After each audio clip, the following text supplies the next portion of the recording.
మీ ideology బాగుంది. కానీ మీకన్నా ముందే జయప్రకాష్ నారాయణ గారు, జేడీ లక్ష్మీనారాయణ గారు వాళ్ళ జాబులను వదిలేసుకొని ప్రజాసేవ జారి వ్యవస్థల్లో సమూల మార్పులు తీసుకురావాలని చెప్పి వాళ్ళ ప్రయత్నం వాళ్ళు చేసి కూడా కానీ వాళ్ళు అనుకున్న ప్రయత్నాలు ఫలించక వాళ్ళు రాజకీయాల నుంచి ఇవన్నీ మనకెందుకు అనుకుని వెళ్ళిపోయే పరిస్థితి చూసాం.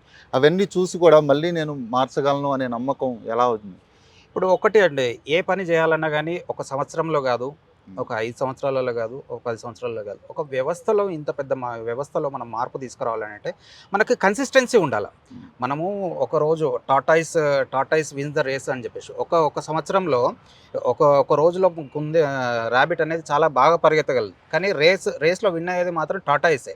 అంటే కంటిన్యూయస్ ఇక్కడ నేనేం చెప్పదలుచుకున్నానంటే, కంటిన్యూయస్ ఎఫర్ట్ ఉంటే వ్యవస్థలో ఈరోజు గాకపోయినా రేపన్నా ఖచ్చితంగా మార్పు వస్తదని నేను బలంగా భావిస్తున్నాను. వాళ్ళు ఏందనంటే ఒక 5 ఇయర్స్, 6 ఇయర్స్ చేసి వాళ్ళు కొద్దిగా డ్రాబ్యాక్ అయినారు అని జెప్పేసి నేను నమ్ముతున్నాను.